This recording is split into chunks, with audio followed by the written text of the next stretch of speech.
Well, honestly, Marko, I usually introduce us, but you just like got this great concept that we're going to roll out to the listeners right now. So tell them why our listeners are enjoying their first Papich and Shapiro six pack. Yeah, so, in the ongoing effort to get a six pack, which will last forever until I die, and will never work because I'm a chubby Serb like Jokic. Basically, we're going to do an intellectual six pack. And so when we don't have a prepared gimmick like the top 20 leaders in the world or the trade value or whatever, we're just going to do a nice little six pack. And what that means is that, Jacob is going to have 3 items of his own that he didn't necessarily prep me for, except maybe a little bit. And same with me. Together, it's a six pack of geopolitical events that we think are important for our listeners to hear about. So there you go. It's a six pack. That's what this podcast is.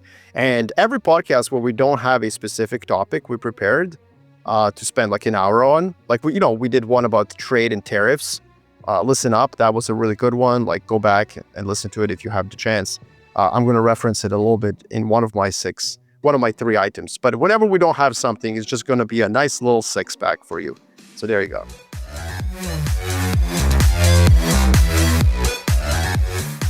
That's perfect. That's perfect. Are you more?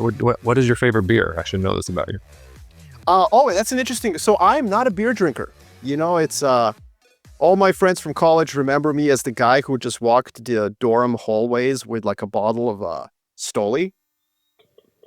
So I come from Europe, and I went to university in Canada, University of British Columbia. Shout out to the Thunderbirds, and everyone's basically an alcoholic, right? And everyone's drinking beer nonstop. And I'm like, why are we drinking beer? Is it somebody's birthday? And they're like, no, Marko, it's Tuesday. We get drunk. That's what we do. And so I was like, okay, but why don't we cut out the middleman, i.e. the carbs, and just go straight to the alcohol? Like why is the vessel through which you consume alcohol only 6%? Why not go to 40? Like, I don't understand. If the point is to get drunk. So I was the guy with the bottle of vodka, right? And I've never really acquired beer. Like, I still drink like only lagers because I'm thirsty and it's super hot. So the short answer is it's Amstel Light. The long answer is nothing, Yeah, I got you. Well, my six pack, I've evolved quite a bit. When I was in college, you would not see me with a bottle of Stoli. You'd see me with a six pack of some pretentious IPA because that sounds about right. Because you're a Cornell man. Yeah, Cornell man. I mean, Ithaca Pale Ale, Ithaca Brewing Company, great. But then I OD'd on IPAs to the point where now I just want like the most boring beers possible. And actually, Athletic does this light non-alcoholic beer, which is like, it gets you 80% of the way there because all you're really drinking the beer for is you want to feel like it's hot and you're at the ball game and things like that. And I find that drinking the non-alcoholic light beer, I'm like 80% of the way there, and I could still function at 5 o'clock in the morning with my 8-month-old the next day, like cleaning up a blown out diaper that covered the entire, that was this morning. Anyway, not to go on that. But I'll also say I've been converted by the great people in Wisconsin. Spotted Cow, which is only available in the state of Wisconsin, is delicious. And every time I go do a gig or visit Wisconsin, I bring Spotted Cow. I buy it in the airport and I bring it back to Louisiana. I'm basically smuggling it down the bayou. That's how I think of it myself. And it's delicious. They actually, they followed me on Twitter. I tried to get them to come on the podcast talk like geopolitics of beer and geography of different alcohol consumption. So we'll tweet this at them and see if they'll come on. Because I love that concept. That's a great concept. Yeah, geopolitics of alcohol consumption. But I also just want to note that the fact that we are, lovingly and longingly calling this the six pack because we don't have one. We're talking about what beer we drink. Like, this is clearly a late 30s, early 40s, 2 dudes talking. We've definitely aged ourselves. But yeah, so it's an interesting segue. I didn't know we were going to talk about beer and alcohol consumption, but I'm not a beer drinker. Yeah. I also come by this honestly because if the Nazis had not taken over Vienna and tried to kill all the Jews, my family, which was distilling millions of dollars equivalent worth of alcohol in Vienna, would still be in Vienna. I wouldn't be sitting here with you in the United States thinking about geopolitics. So wow. I guess if you want to thank someone for me taking this turn into geopolitics, you can thank Hitler. That's an interesting way to get to the reductum ad Hitler. This is time 74 that you have said something like that, and I can't comment on it. Only you can, because you're the Jew on the podcast. And I will just sit silently and I guess nod, like, interesting. It's the only form of Jewish privilege there is. Okay. Yes, I will not take Adolf Hitler for anything, but you are, of course, allowed to do whatever you want. Cool. So who starts? All right. You or me? Well, it's up to you because you coined the bit. So why don't you pick? You want to go first, or you want to give the Jew the first? I feel like yours are more profound. Like, I think yours are more profound. Mine might be more niche-y. So why don't you start? Because I know you're itching to talk, I think, about the trade deals, right? This is the first part of our muscly six-pack. Yeah, I'm itching to talk about the U.S. and Europe, Let's do it. and their trade deal. And by the way, I just want to say, like, I think one of the best reactions to that trade deal is Jacob's you sent through your Substack, right? So if you have not signed up for Jacob's Substack, you should. I read the whole piece. I thought that you were spot on. So why don't you tell our listeners what's your take of the US-EU trade deal? And maybe just outline it a little bit for our listeners. Yeah, that's very nice of you to say. I'm trying to put more work into Substack, putting thoughts out that are available for people when they're cutting room floor. Two interesting things about that. Number one, I've been using a lot of ChatGPT lately. That piece was the first time in 6 weeks where every single word is me. I didn't use any ChatGPT, and it landed with readers way more than anything else I've written recently. And I think there's a lesson in that. I think maybe we're over, or at least I was over indexing on ChatGPT and LLMs for research purposes. So that was an interesting thing. The other thing is that piece was written while my 8-month-old and my 3-year-old were literally in the room next door. The door was shut, but at various points, my 3-year-old was like banging on the door, like calling for me. They were screaming. My mother-in-law was folding laundry. I had these noise canceling headphones and like jacked all the way up. I probably lost a year of hearing because I like could not hear myself as I was typing out those words. And it really landed with people. So I guess what I really need to write well is just sheer chaos and insanity around me at all times. But anyway, so the US-EU deal, quote unquote, what did Trump call it? Hold on, let me quote him. The biggest deal ever made since the last deal that he made, because I'm pretty sure he says that about literally every single thing. It's a framework trade agreement. Marko, I don't know what the fuck a framework trade agreement is. Is it a treaty? Is it an agreement? Is it a MOU? Like, I still don't have what is a framework trade agreement? And how lazy are Reuters and the Financial Times and everybody else that you're just like treating that like that's a thing? Like, it's not a thing. A framework trade agreement that doesn't anyway. So I don't need to go Larry David on you. But so they're please do. This is why you're here. I know. You are Larry David and Russillo combined in one human being. This is why I also can't watch Curb Your Enthusiasm. Like, my wife wants to watch Curb, and I'm like, it's a little too close to home. Like, I need to actively resist becoming that personality. It's just not good. It's not like good for me from a mental. This is also why I can't watch Woody Allen movies too much, because like it's a little too close. I need to stay away. But anyway, so there's this US-EU deal. We don't even really know what the terms are. There are already reports out there that the terms are different depending on which side says.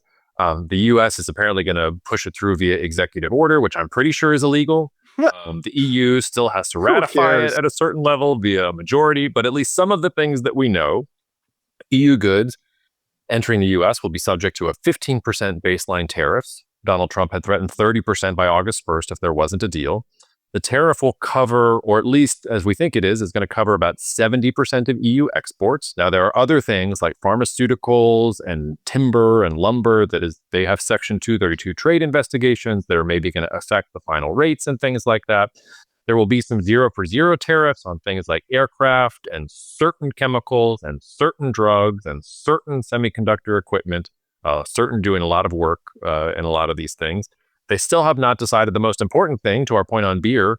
What are the tariffs on alcohol, wine, cognac, whiskey, French cheese? That's the one I really care about. We don't have those answers yet, so I'm pissed off. And then those are critical because we of course know the insatiable appetite that Europeans have for American beer.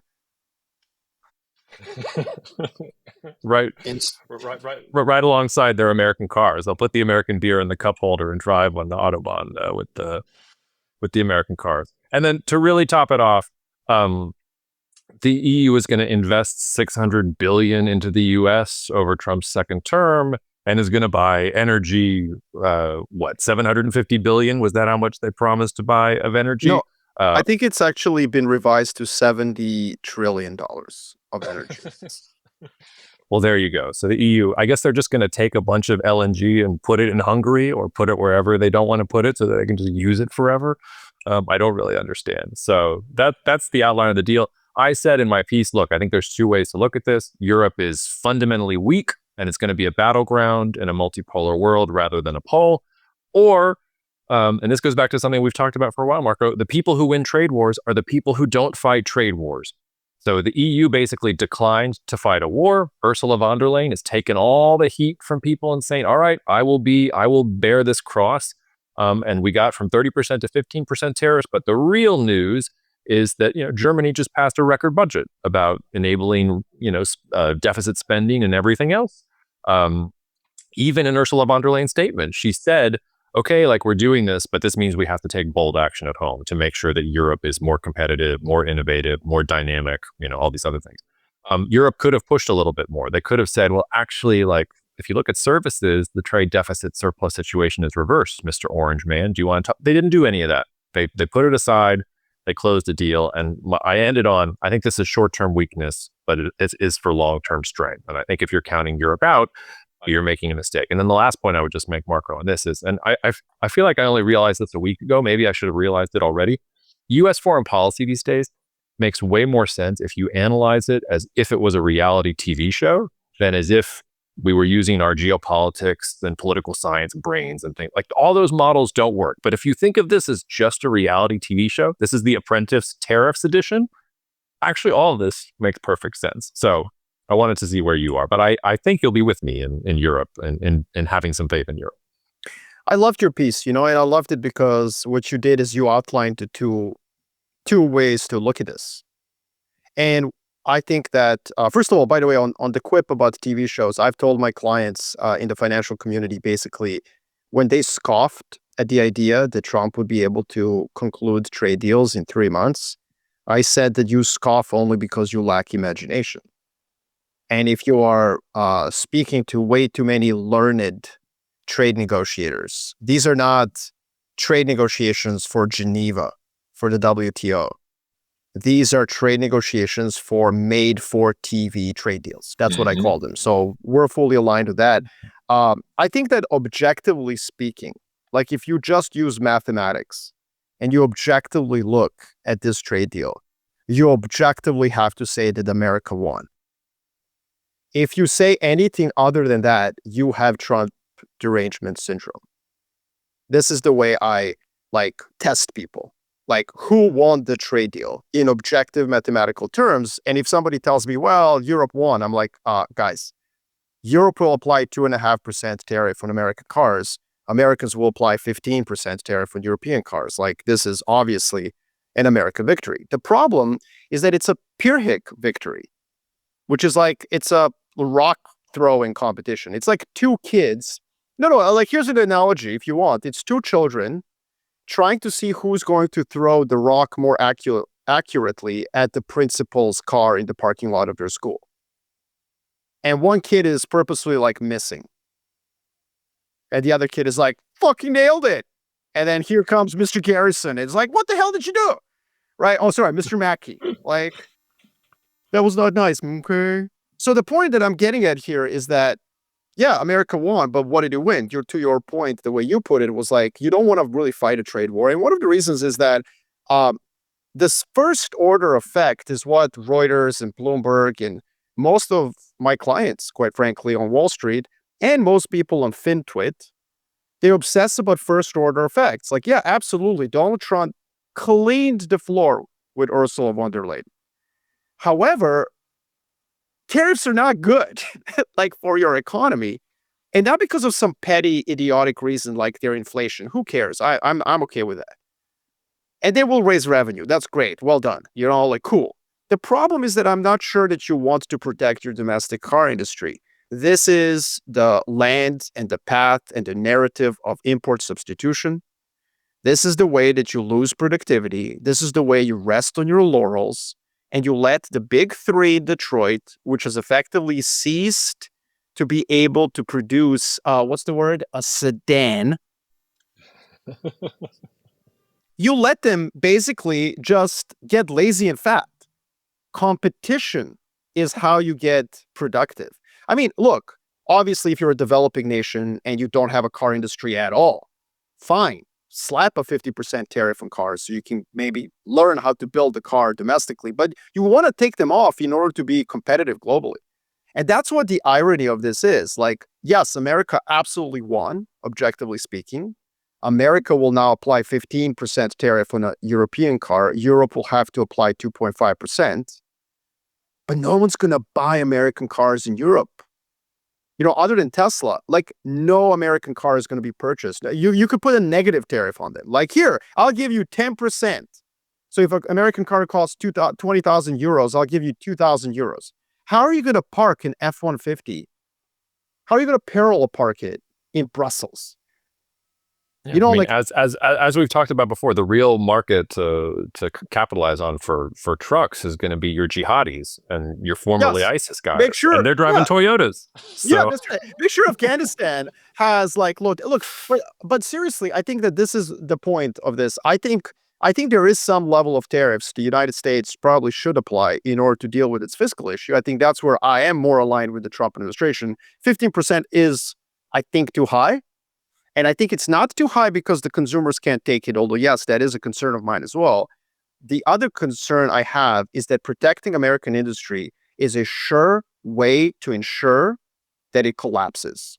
Not tomorrow, not in 2 or 3 years, but in 5 to 10 years. So if you're listening to this podcast and you don't have like a PhD in economics, or you're not like a CFR member, or you're not somebody who understands these things because you think about them all day, I just want to make sure you understand. It is not good to protect your industries, just like it's not good to coddle your children. Like if you give your children $3,000 monthly allowance, guess what they're never going to learn how to do? Get a job.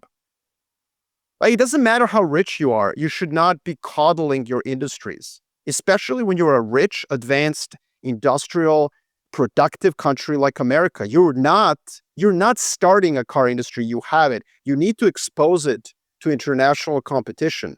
You need to ensure that when Cadillac makes a sedan to fight against BMW 3 Series, it doesn't need that 15% tariff to survive. Rather, people around the world are like, you know what? I would like to drive a Cadillac. Like, I actually think that's a really good car. So right now, America makes like pickup trucks and giant SUVs for family of 14 or Uber drivers. Like, that's it. Like, if you are in a market for a pickup truck or in a 3-row sedan so you can be an Uber driver, you favor American cars. Everybody else, no, like not really.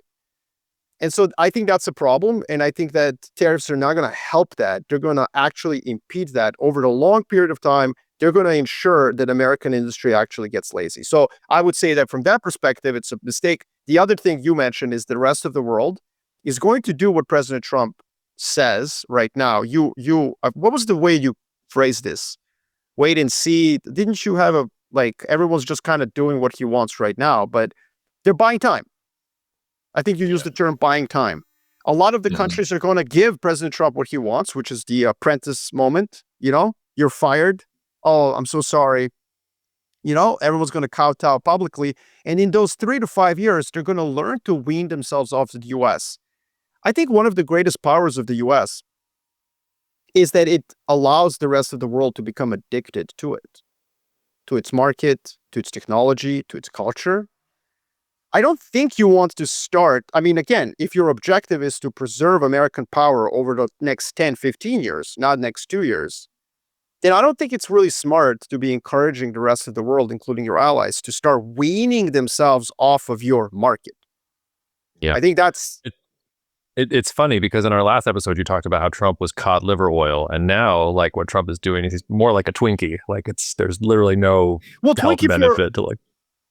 Well, I think he's a Twinkie to the U.S. When I said he's cod liver oil, I meant to literally every country other than the U.S., which is consistent with your view. You're basically saying, like, look, I don't think that the Europe lost. I think Europe is just buying time. Yeah. And they're buying time to do stuff that Trump is forcing them to do. But those reforms will be good for Europe. not necessarily for the US. And unfettered access to American markets, which a lot of MAGA camp hates. They think it's like just wanton magnanimousness without any concern for national interests. I disagree with that. I think that access to the American market, American consumers, that access has been one of the greatest tools of American foreign policy. And it's the stick that America has used to ensure the rest of the world remains addicted to its services, products, goods, markets, blah, blah, blah. And now President Trump has basically said, like, look, we will use that access willy-nilly to accomplish whatever we want. And I think that will be that cod liver oil that forces Canada, Europe, China, everyone else to say, okay, fine, let's make a 5-year plan to become less reliant on the US. When you said wanton magnanimousness, I thought you were saying wonton for a second. I thought we were going to start talking about wonton soup and South Park and a bunch of other things. But I have 3 signals, and then I'll turn it over to you for our second beer, because there's a lot of noise here. And I put 3 signals, or I identified 3 signals in all this. The first, and I just sort of brushed this aside, but Germany's government approved a draft 2026 budget that includes a record investment of 126 billion euros and borrowing 175 billion euros more for a big package on infrastructure and defense. So that sound that you can hear in the background, listeners, those are the gears of German industry getting ready to fuck up the rest of the world. When they decide that they want to start doing things, they will start doing things. So there's your one signal. Your second signal, and this was something I was the second, we'll go back to the Hitler stuff. Like, my distillery was in the crosshairs the last time this shit happened. I am perfectly placed to tell. I hear the sound. It's coming. The second thing, and I was actually surprised about this, Marko. If you look at both non-military and military aid given to Ukraine in 22 to 24 versus so far this year in 2025, it's basically Europe. It's not the United States. So we've been hearing for years the Europeans aren't there. They're not supporting Ukraine. In 2025, they've been supporting Ukraine. I didn't know it was that big. Like, I thought it was, maybe it's more 50-50, maybe it's 60. It's not. It's like most of it is coming from Europe. So like this vision of the Europeans are effeminate and puny. No, like they're actually the ones that are standing up the Ukrainians versus Russia. And then the last thing is just think about all the shit that von der Leyen has taken for this. People like the French prime minister, by the way, who cares that France has a prime minister, but whatever.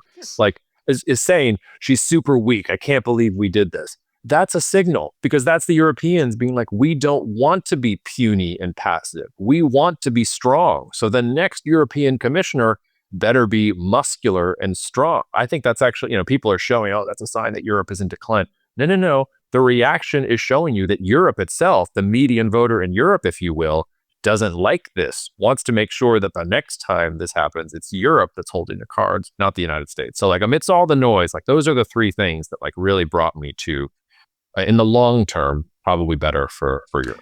Well, you also said something important. Again, I'm paraphrasing your view.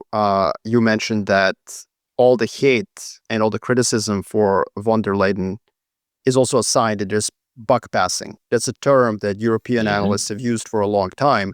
Whenever European member states don't like something, they blame the Commission. But they do that because it's a very painful and foul-tasting pill they have to swallow. So they have the Commission do it on their behalf. So again, cod liver oil. Donald Trump is out there handing out a spoon with cod liver oil, and it's von der Leyen who has to swallow it, right? And everybody is like, oh, that's so bad. But actually, they all need she bought them time. Right. And look, ultimately, you and I are both quite bullish Europe, and we think that Europe is going to do a lot of interesting things over the next 5 years. But at the end of the day, we're going to be right or wrong on whether they take this time that Ursula von der Leyen bought them with kowtowing to Donald Trump unceremoniously and quite ungraciously. If they just waste it again, as Europeans are known to do, well, then they will have wasted it. But the commitment by Germany that you just cited suggests to me they're not wasting it. And it was funny when Trump met with Friedrich Merz. I don't know if you caught that really cute and funny moment when Trump turns to Chancellor Merz and goes like, oh, and now you've committed to great defense spending, and you go, Germany has done that in the past, maybe too much, I don't know, some say, and it was just so funny because it was a Nazi joke with the German Chancellor. He did like, oh, in the past, you guys have maybe done too much defense spending. I don't know, some say. And you're like, Did you just, like we all have that German friend that we've like pushed too far and they're like, bro, it's not actually funny. But Friedrich Merz is there in the White House and he's like, haha, yeah, we did too much, I guess. Oh my god. Only Donald Trump. Hey, listen, if you don't laugh at that, you've got a Trump derangement syndrome. Man, it's funny. It's legitimately the president of the United States of America is making a Nazi joke to the German chancellor. That's 2025 for you. All right. Well, it really, like, I mean, Trump has really taken away like lots of ammo from humor. Like South Park, to be humorous, has to put him like, in bed with Satan to make jokes, right? Because he's taken everything else. There's literally nothing else you can do except do that. Anyway, open your second beer. Yeah, okay. So I'm opening a second beer over six pack. I'm gonna go a little obscure, and I'm gonna give a shout out.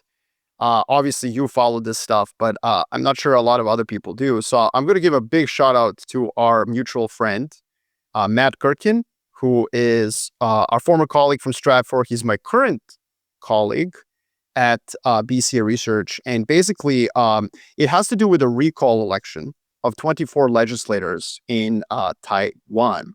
So basically, the opposition party, KMT, the Kuomintang, which is the original, of course, existential opponent to the Chinese Communist Party that fled the Chinese mainland to Taiwan. They're now in the opposition and have been to the ruling DPP for a while. They're seen as more friendly to China.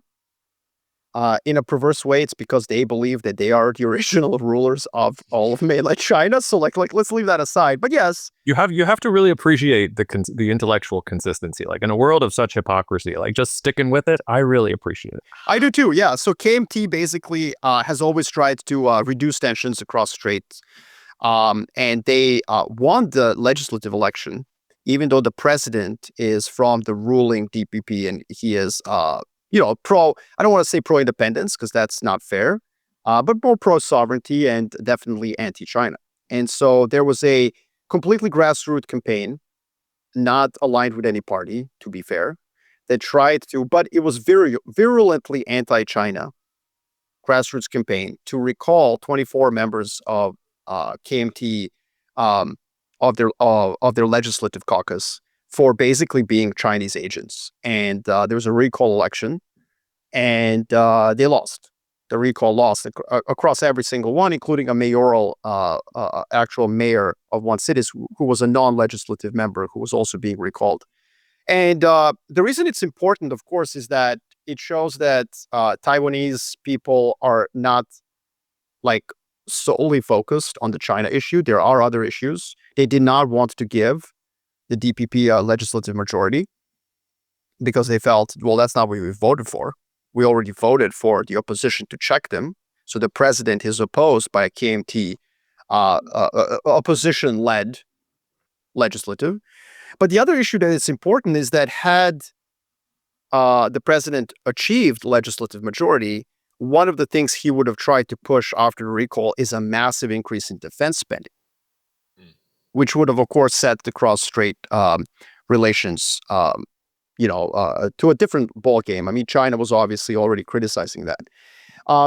The reason I want to bring this up is that it didn't receive that much coverage, and Matt Gherkin and I were in a client meeting actually yesterday with a sovereign wealth fund, and one of the people on that call actually mentioned that, like, wow, like nobody really talks about this. This seems like a really big issue. And I mentioned yes. And the reason I wanted to bring it up is not just because people in finance should listen to it, but also like just listeners of this podcast should be aware of a very important reality. Small countries sometimes change history. I think too many of us have become enamored with this kind of risk board game view of geopolitics, like, oh, it's China versus US versus Russia. But countries that are often the chessboard upon which the game of geopolitical chess is being played do have agency of their own, and they can muck up things. For example, I'm Serbian. I know more about this than anybody else. Like, we literally started World War I. The original terrorist, what's up? High five to my brethren. Assassinated, your Archduke, apparently. Yes, he was my Archduke. He sure was, yeah. He was your family's Archduke in Vienna, sitting there trying to lord over all of continental Europe. And we were like, no. and he was still much nicer than what came afterwards. So pour one out Actually, that's the Ferdinand. irony. Actually, this is also ironic in a very typical, perhaps historically Serbian fashion. We did shoot ourselves in the foot because one of his ideas was to bring Serbia into the monarchy and to make it Austro-Hungarian Serbian Empire. Actually, yeah, that was his, like, he was a liberal, like, answer to his father. So actually, but oops, like, anyways, details. We shot that guy down. You know what I mean? Anyways, World War One starts. But the point I'm trying to say is that Germany, Russia, Vienna, London, Paris, they had a very complicated balancing game. And Serbs said, hold my beer. Or more accurately, hold my Slivovitz. Yeah. We got this. And then World War One starts. It's okay, listeners. If you're wondering if he just took a shot of Slivovitz and he can't hold it, he didn't. He would be able to hold it. He just I'm so sorry. I'm dying. I'm dying over here, but it was such an exciting. But my point is that that's why it's important item that the situation in Taiwan was actually really important, and it could have had really global relevance. And I feel like we kind of dodged the bullet. But it also means that I feel like we don't spend enough time taking Taiwan seriously and Taiwanese sentiment and politics seriously. Yeah, that's interesting. And it also, I think one of the reasons it got covered up was because you probably saw that Taiwan's president was supposed to transit New York on a trip to the Americas. And it now, I mean, basically the FT was reporting that the US asked Taiwan not to do this so that he would not be on the United States for any of the trip. And people were talking about whether that suggests that the United States wants to defend Taiwan or not as well. I mean, most of the polls suggest that most Taiwanese people don't prefer independence or reunion with China. They just prefer the status quo. That's correct. Really the job of the Taiwanese president and Taiwanese leadership is to maintain the status quo. It's probably going to be fundamentally impossible for them to maintain the status quo. And go ahead. I can see you want to take it. Just a reason I know those polls very well. And actually, after 2019, after the crackdown in Hong Kong by China, the sentiment in Taiwan definitely turned anti-Chinese. Absolutely. But since 2022, 2023, 2024, specifically since 2022, they've had a great front row seat to what it looks like to be a chessboard. Just talk to a Ukrainian. Because America has many ways to defend you. One of them is to let you have hundreds of thousands of casualties as you take the brunt of the largest military in the world in the face. So it's interesting. Between 2019 and 2022, there's a lot of chest beating in Taiwan. Like, yo, we're not going to turn out like Hong Kong, And then you see the status quo support rise over the last 3 years because being a chessboard sucks. A chessboard. And when I say being a chessboard, I mean like US and China are clearly playing a geopolitical game of chess. You're the chessboard, bro. And it's painful to be the chessboard. And so I think that the Taiwanese sentiment has turned towards the status quo more and more. It's rising. Now, the problem is, as we know, in democracies, the loudest, best financed interest groups often lead policy. And there is a very loud minority in Taiwan that does want independence. And they have the pull on the ruling DPP. It's a fringe part of the ecosystem, but it's one that could, at some point, through machinations like the one you saw right now, with a recall of democratically elected legislators, cause something to happen. And that's obviously how World War I started. It's not like the Serbian government assassinated Franz Ferdinand, but various terrorist groups funded in the early 20th century by members of the Serbian military and intelligence services absolutely supported those guys, Mlada Bosna and Apis and Black Hand and all that stuff in Bosnia. So like, this is the issue. Taiwan is a complicated place. The median Taiwanese, you're correct, does not want a confrontation with China. Why would you? Like, it's idiotic and insane. But there are always fringe groups that might do that. And that's why I think closer monitoring of this Taiwanese politics is something that we all have to do. But yes, you are right. Also, Trump administration seems to have changed its view as well. But by the way, Well, it's been all over the place, though. Remember, like when Trump was the first time he was elected, do you remember the first thing he did? He called Taiwan's president. I remember at the time being like, oh my God, a precedent has been broken. And now it's like, how many precedents since then have been broken? But like, there was all that. But then you fast forward now, it seems like only Bridge Colby cares about this in DOD. Like everybody else, whether it's Rubio talking up on China or Trump pressuring the Taiwanese to give trade concessions to the United States. Oh yeah, and just to say, like, sort of what another thing about this is, you brought up Russia and Ukraine. The thing is, China is not Russia, and Taiwan is not Ukraine. So I don't think China wants to invade or like thinks it can invade Taiwan and win. I think it's going to take the Hong Kong approach, which is isolate it, make sure nobody recognizes it, make sure nobody has an incentive to defend it. And then when Margaret Thatcher comes and says, we want to renew the lease for 99 years, you tell her, okay, but we're going to cut off the oil, the electricity and the water. And like, we're just going to blockade it. Is that really what you want? And then she has to say, okay, I'll go like fool with the Falklands because I obviously can't mess around with this. So like when you see that like Beijing is isolating Taiwan and also brain draining them, just like throwing yuan at all the Taiwanese semi-engineers, like come to Shanghai, have the penthouse, do whatever you want. And they're coming, like those people are listening to that. And then there's Taiwan, which is not Ukraine. And this gets to your point. Like Taiwan, I don't think it's going to defend itself the way that Ukraine has defended itself against Russia. That might hurt some Taiwanese feelings, and maybe I'm wrong about that. But my impression, based on studying it, is that they are not going to defend themselves the way that Ukraine did. Well, either way, I think that there is danger in being a chessboard, and I think they understand that. But to the point on Trump that you said, ambiguity about Trump, I think that there is a lot of unfair criticism. For example, not letting President of Taiwan transit to the U.S. There is a huge gulf between not wanting to provoke China and not wanting to defend Taiwan. There is some like happy medium in between. And I think one of the problems with the Biden administration was that it was so concerned with illustrating domestic strength through aggression in Ukraine and Taiwan that it was leaning more towards provoking China.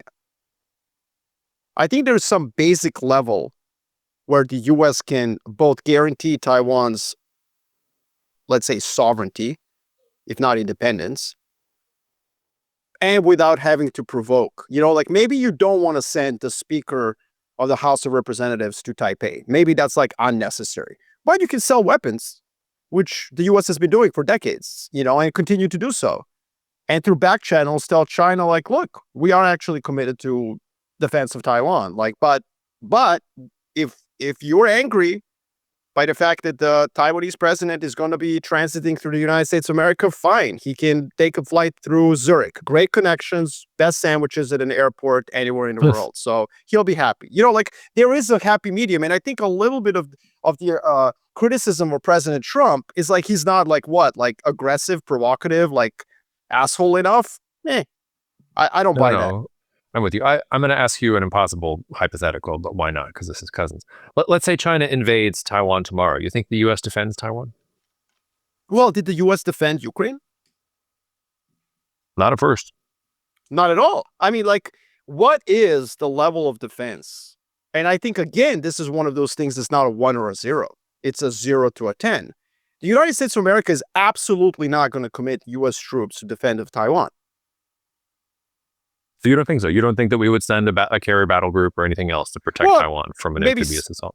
Maybe send it, but I think that it would be exactly like the situation in Ukraine. Just absolute, no holds barred technological transfer of very sophisticated weapons.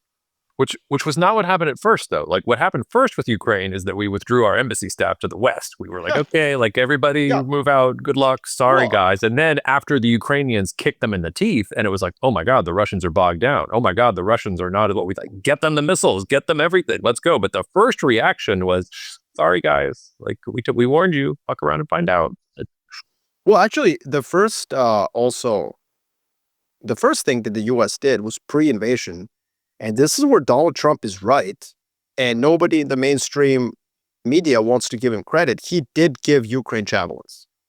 He did in the first term. Yep. He was the first U.S. president to give Ukraine offensive weapons. And now everybody says, oh, that's because he was trying to buy them so that, like, okay, whatever, like, sure, maybe, fine. But that's a fact. So Ukraine was kind of ready for that initial assault because of American technology. But I agree with you. It was Ukrainians defending. In an amphibious assault, technology will matter even more than in a mechanized tank one, right? Because you got to cross a sea. So area denial weapons are going to be even more important. So no, I don't think the US is going to use its own soldiers to defend Taiwan, but the technological transfer of sophisticated weapons will have an even bigger, more positive effect than it did in Ukraine. If the Taiwanese are willing to use them and take the casualties. But I don't think For sure. it's, I don't think it's I mean, that's the question, right? Like, that's ultimately what will the Taiwanese do? And I guess we'll find out. But I don't know. There's a lot of people who have been doubted. I would say that 9 out of 10 of my clients thought Ukrainians were just going to be incompetent. And like, I had to remind them of history of Ukraine. This is a country that invented partisans. You know what I mean? Like, and they were like, no, they're corrupt and it's a sclerotic country. Everyone's old. I was like, I don't think so. I think Ukrainians are going to fight viciously. This is Eastern Europe. We know how to fight wars. Like, even if we lose them, they're not going to lay down. And I think in Taiwan, there's many, many examples I can use of people who were seen as unwilling to defend themselves, like who actually then ended up defending themselves valiantly. So we just don't know. All of which are reasons I think China's not going to do this. Okay, third beer. This one will be a little bit shorter on the read-in because it's already getting murky. But so we started this morning with Donald Trump saying that there are going to be 25% tariffs on India. They've been negotiating. I think they've had, 5 or 6 negotiating rounds. It seems like the United States has been holding up negotiations because they want access to Indian markets in terms of U.S. agriculture, which is a non-starter, I think, probably for the Indian government. President Trump also said that there would be penalties on India for importing Russian oil. Classic Trump fashion. We don't know what the penalties are. He also came out later and said, we're still talking. Maybe there's some wiggle room. At the same time, by the way, China got a 90-day extension for tariffs. So India, the largest democracy in the world, howdy Modi, the Trump-Modi bromance, all that is getting slapped on the wrist. This after the Pakistan-India fight, where Trump has been out there saying that he should get credit for the ceasefire because of tariffs, which has been pissing the Indians off too. I bring it up because the reason that the British had a second lease on their empire was because they discovered and conquered India, basically. Like, the British Empire probably collapses if they don't integrate India into the empire in the mid-19th century and allows them to carry on to World War I and probably far beyond. If you're the United States and you're thinking about the world and the multipolar world and all the levers that you've pulled in the last couple of years and administrations of both parties, you probably want India on your side. And it just feels like the Trump administration is going out of its way to piss India off. I'm not sure that India was ever up for grabs. They're famously non-aligned. They want to do their own thing. They're very powerful is the wrong word. But I mean, that many people, that size market, the potential, like they have a weight all of their own. But man, if Trump just isn't like kicking a potential ally or at least a balancer against some of these other powers in the teeth, and for what? Like, what is the United States getting out of this? I know, you get the trade deal, the reality TV show thing, I guess, to show that you're tough. But why you would pick on India this way? I mean, we could ask this question about Japan and Canada too. But I'm really surprised that the Trump administration is treating India like this. And I think they are creating like yet another center of power in this multipolar world that is very, very quickly going to be skeptical of the United States going forward and look to balance against it.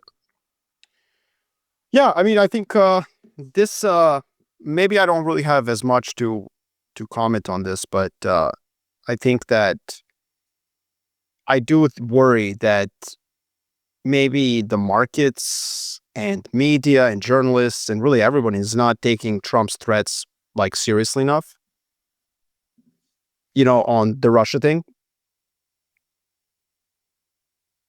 the secondary sanctions. I think that we may not be spending enough time on that. And, obviously India could be a casualty of those, as well as the China-US trade negotiations. Now, those are two parallel things.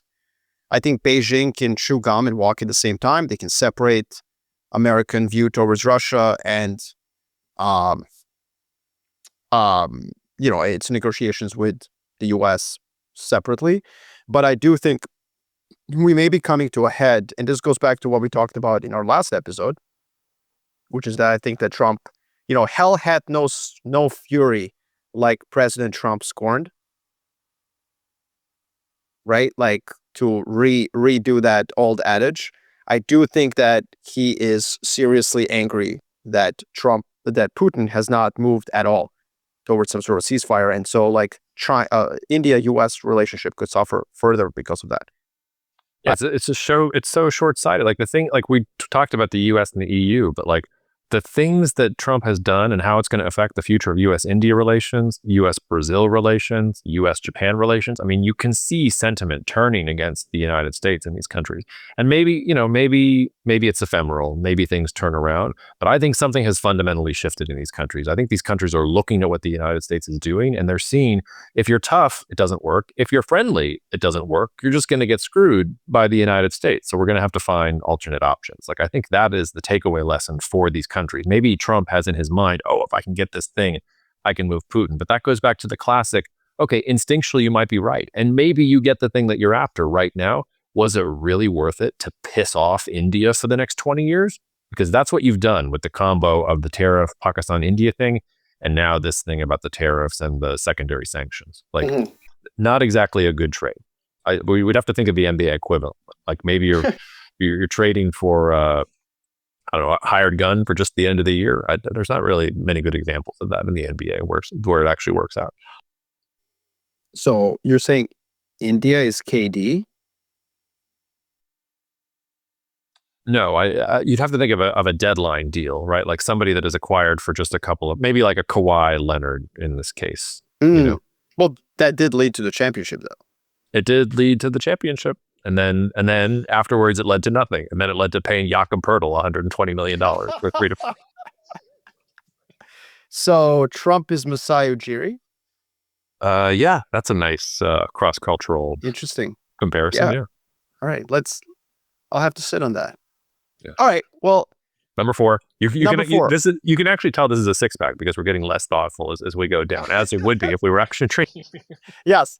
I think my next actual subject here is I would like our listeners to spend an hour of their time listening to Winning the AI Race, President Trump on the AI Action Plan.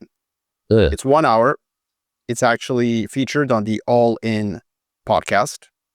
And it's President Trump just riffing for an hour on what's his vision of how to compete with China. And it's diametrically different from Jake Sullivan / Joe Biden's vision. And so I don't know to what extent our listeners are following this, but effectively the Trump administration has decided to cancel some of the Biden administration restrictions. This has allowed NVIDIA to sell some of its advanced chips, semiconductors, to China, which is part of the reason why NVIDIA stock is soaring. There's many other reasons, of course. And it's very interesting because this is 57 minutes. If you can, Jacob, just put it in our show, on our notes. It's worth listening because Trump effectively says, aside from saying that Joe Biden was wrong 75 times, he basically articulates a different strategy, which is that instead of putting these high fences on American technology, President Trump will ensure that American technology companies make money off of China and then reinvest that money into the R&D so that they can continue to be a leading edge. Those are two diametrically different ways of thinking about competition in the 21st century. And I gotta say, I 800% agree with Trump. I think that the Jake Sullivan view of how to compete with China is abjectly wrong, and that it would ultimately ensure that China innovated and created a completely separate architecture on the AI front, on many other fronts. And subsequent to that, it would ensure that many countries in the world will adopt that infrastructure, the infrastructure that China provides, whether that's Alibaba's AI cloud infrastructure, whether it's China's EV infrastructure, whether it's payment plans, whatever it is. there is a sensible way to protect cutting edge technology for sure. Like you don't want to sell China your hypersonic cruise missiles, but like selling China, like letting China gorge itself on a 10-year-old plane or a 5-year-old semiconductor is not going to change anything, particularly because many of your own allies in a multipolar world are not going to abide by your restrictions. And that was one of the problems that the Biden administration found out. It wasn't widely reported, but there were certain pretty good journalistic efforts to reveal that companies like ASML, Tokyo Electron would like say, sure, great, we'll comply. And then like 12 months later, like, oh my God, where did we get this pile of money? And and again, because not because they're evil, not because they're pro-Chinese or anti-American. I mean, if you're the Netherlands and ASML is your champion, and Americans come and tell you don't sell your equipment, your sophisticated semiconductor manufacturing equipment to China, you're like, okay, so you don't want me to sell this stuff to China, but you also want me to be part of the anti-China alliance by, developing high-tech industrial like innovation that helps the West win. Like, well, I can't do both. Because the foundation of geopolitical power is material wealth. Let me say this again. This is a realist view. The foundation of geopolitical power is material wealth. You need to skim from that surplus to invest in R&D and technology. And the moment you stop losing sight of that, you lose. And by the way, this is where this distinction between commercial interests and geopolitical interests, national security interests, blurs. It actually is blurred. It's very difficult to separate the two. And so I actually think that this is a very good hour. Of course, it's like full of Trumpisms, and he's like, I'm smart, Joe Biden's dumb, God bless. Like, sure, knock yourself out. But it's also an hour of Trump's rhetoric that actually will anchor both Democrats and Republicans. This is something that there will be absolute bipartisan antagonism towards this model. But this model is rooted in history. If you want to find out how the United Kingdom fought its trade wars, how United Kingdom became a hegemon and an empire, it was not by cutting off trade with its rivals. It was actually by making its rivals become addicted to its technology and to its trade and to its capital. And I think that President Trump has actually figured out how to fight rivalries in a multipolar world, and nobody before him really has. The problem with that argument is that Trump started this with his crackdown on Huawei during his first term, and that China made the choice to vertically integrate on these things because of his restrictions on Huawei. So the Biden administration was trying to put a genie back in the bottle from my point of view, and that was never actually going to work. And so now Trump is trying to reverse course when he actually did the damage. And to me, he probably reversed course because the CEO of NVIDIA was on the stage with him at the event in the Gulf with all the investment and things like that, and probably said, hey, Donald Trump, things are going to go badly if you don't lift these restrictions. And maybe Trump had some cronies who were long NVIDIA and they wanted to see NVIDIA stock go up. And so he was able to do that and sort of enrich them. That's the much more cynical way of looking at the approach, because China's going to do that anyway. You brought up ASML. ASML is the really interesting one. You might remember ASML didn't say where the money's from. ASML was like, we're not going to stop selling to China. Thank you for asking, but that's not something that we're going to do. And when the Dutch government started giving them problems, you might remember last year, they were leaking, well, maybe we'll move to France. Maybe we're not going to be in the Netherlands anymore. And the Dutch government then started pushing back against the United States along with the Japanese government. And that's the thing that the Chinese can't do. Like the advanced lithography equipment, that is the thing that they can't replicate quickly. Everything else, they basically been able to do it, and they're making advances when it comes to lithography. But you are dependent on ASML now to hold back the dam, and they're not going to be able to hold back the dam forever. But your point reveals several points of vulnerabilities to the Jake Sullivans of the world. Number one, America doesn't control all innovation on the planet. Many of that innovation is controlled by the allies. Number two, you do not have the carrots and the sticks with which to incite your allies to follow your orders anymore, because number three, China has not revealed itself to be an evil empire like the Soviet Union. So everything will be solved if China invaded Taiwan. That would be perfect for the United States of America because it could then go to the Netherlands and Japan and France and say, aha, we told you so. Now can we please now build high fences around the technology?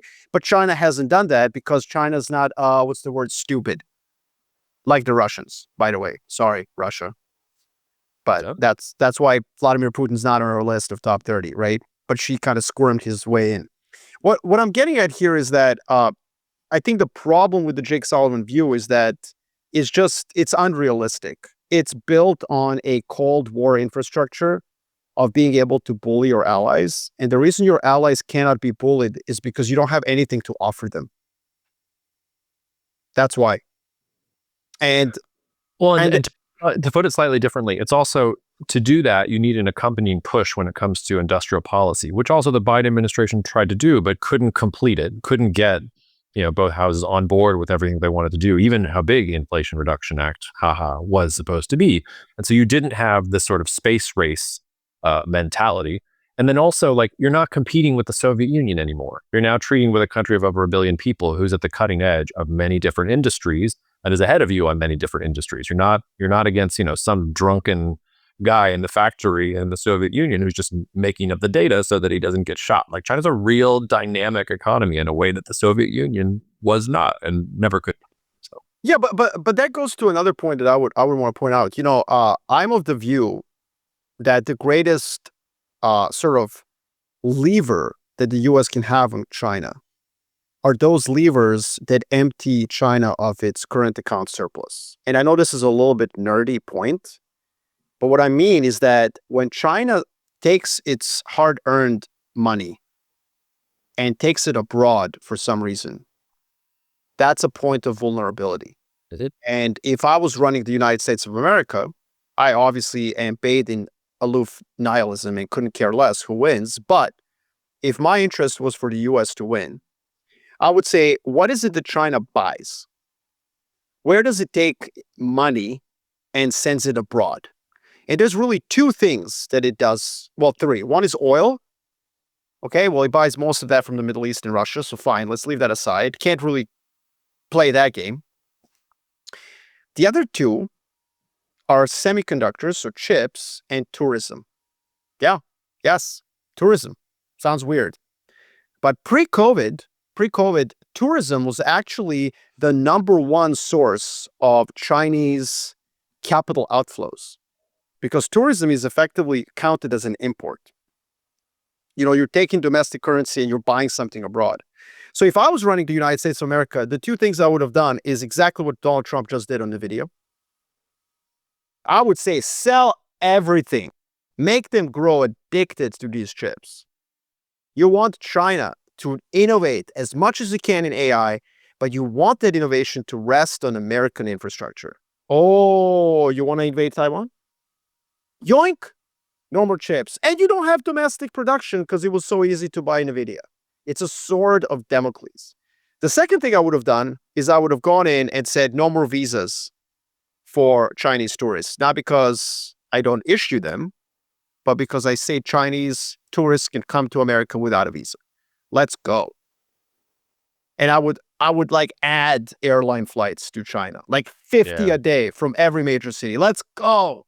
That's actually nuanced second and third order thinking. And I think that Joe Biden and Jake Sullivan had absolutely no creativity and no domestic political backbone to do anything of that sort. So they kept fighting with this first order medieval Cold War mentality of like, oh, let's put up restrictions. Yeah, you know what happens in 5 to 10 years? China has its own AI infrastructure, doesn't need you, and can easily withstand any kind of a blockade you impose on it, whether it's a capital blockade, whether it's a high-tech blockade. So, good job. Yeah. No, I agree with you. I think that's true of every single presidential administration going back to Truman, and Trump started it. Like, Trump started it with Huawei. Like, he was the one that started this thing going. So absolutely pile on the shame for Sullivan and Biden being small c conservative when it came to this and thinking in a very, very old way. But I really, it's a stretch for me it's a stretch for me that Donald Trump is sitting there thinking how you're thinking. Like, aha, I have the sort of Damocles. I'm pretty sure he's just like, I got some NVIDIA stock with that proceeds from the Trump coin sales that I did. Let's go to the moon. That's the kind of moon project I want, Yeah.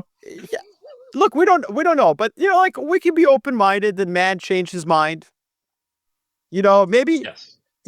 maybe people around Trump finally read some cogent research that wasn't just parroting the DC lobbyists and actually convinced Trump of an alternative way to fight this. By the way, if you want to know how this actually turned out in the 19th century, read history about the Opium Wars.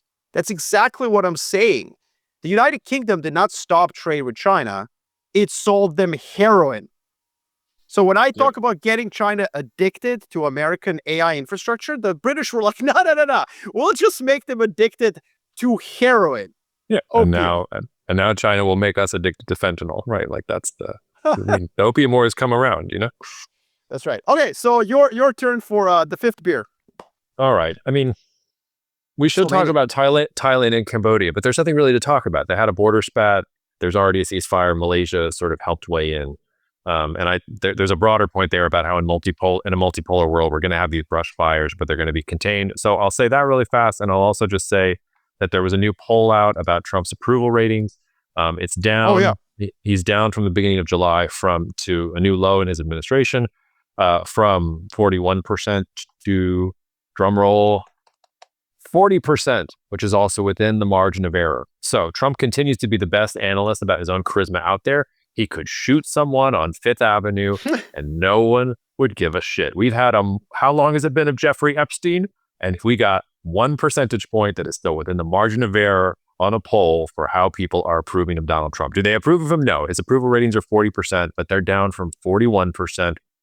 And as long as the economy is fine, he's probably going to be sitting there doing fine. And maybe he has powers of charisma that will allow him to weather a turbulent economy as well. But those are, I just stole two. I was a little mini beer flag that I snuck in. See what I did? What you did there is I think that was a shotgun beer. Oh, yeah. A shotgun. There you go. Just like, okay, cool. What do I have to say about that?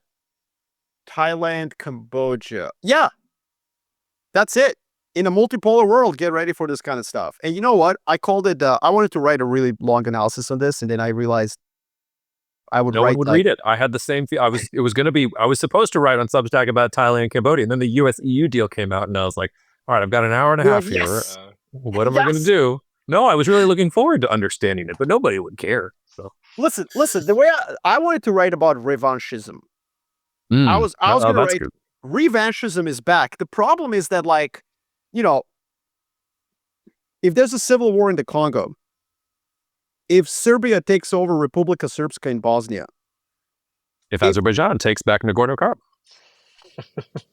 if a tree falls in a forest and nobody hears it, did it fall? And I don't want to be only if Israel does it. If Israel does it, it fell. But everything else.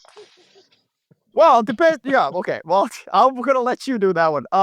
Look, what I'm getting at here is, I think that we should expect a lot more of this, because basically what's happening is the rules and norms of behavior are breaking down. To Trump's credit, though, he did threaten both countries with a trade war. With tariffs. I'm sure that really resolved it. He's just trying to boost his Nobel Peace Prize application. No, I totally agree with you, Jacob, but I think at least he didn't just ignore it. I thought it was really interesting that he didn't ignore it. If he doesn't care about these things and he's not going to sit in judgment, why is he out there threatening them with tariffs? It's because he wants a Nobel Peace Prize, I think. Well, maybe the Occam's razor is he cares about human lives. God, Jacob, why does everything have to be so cynical? No, but listen, I don't really care. My point is just that it doesn't matter what America did. The fact is this happened. It's going to keep happening in all sorts of... So what you and I could maybe do as an idea. Here's an idea that comes out of this shotgun beer.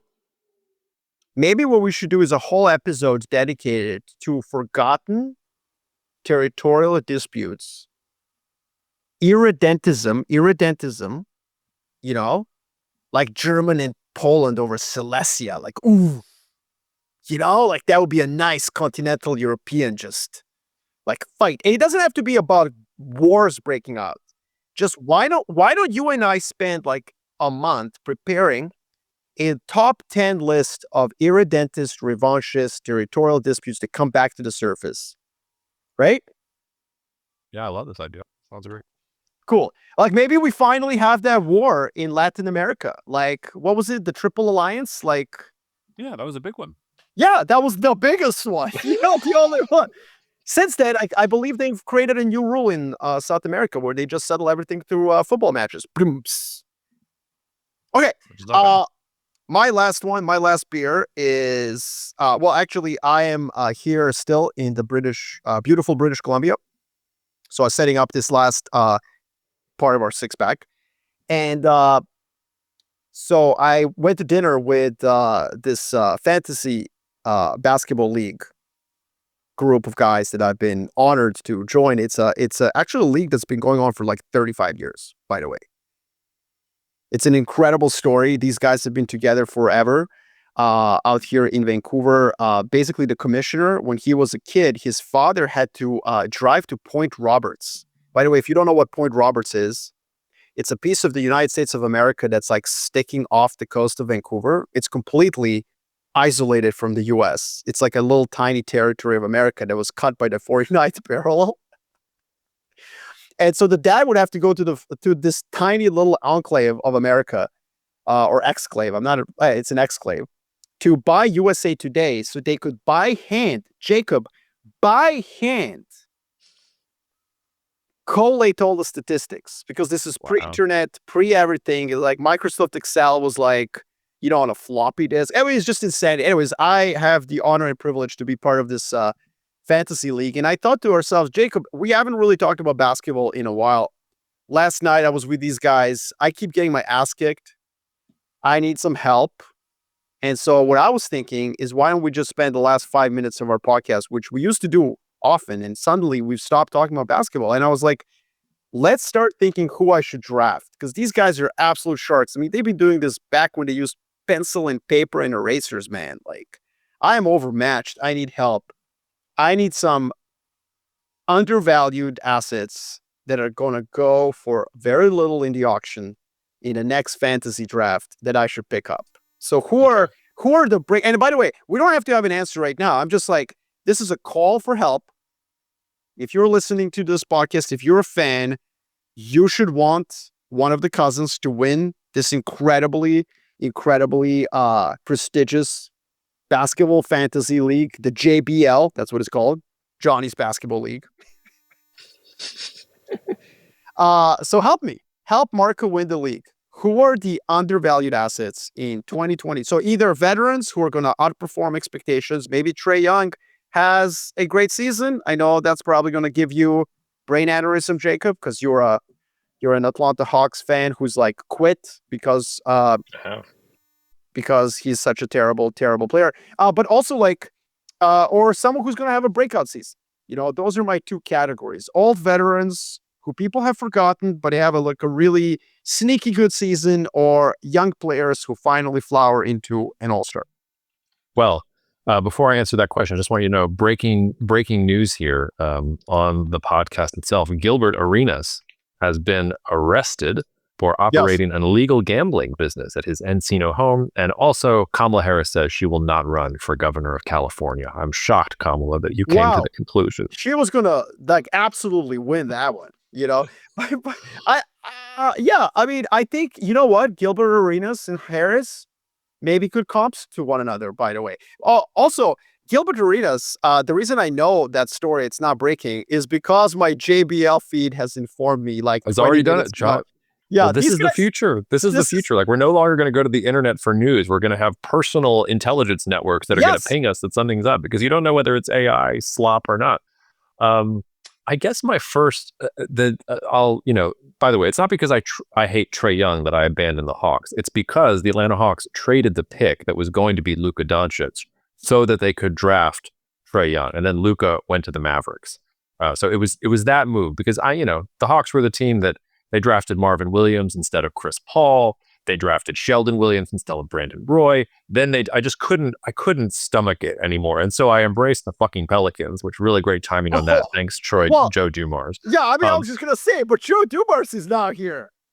I know. So now I'm really now like the universe is like, well, part of me is like, I lived in Austin for almost 10 years. I have a couple Spurs jerseys. Maybe I should just, but I can't embrace the Spurs now because that's front running. Like, oh, when Yeah. Victor is on your team, I'm going to embrace the Spurs. Like, really. But anyway, all of this is to say my deep experience now with the Pelicans says that, and maybe this is not dark horse enough for you, but Trey Murphy, third, should be on your list, especially BI's gone. Zion's probably going to suck as long as he can stay healthy. Like he's going to put up a lot of threes. He's got a lot of opportunities down here, I think.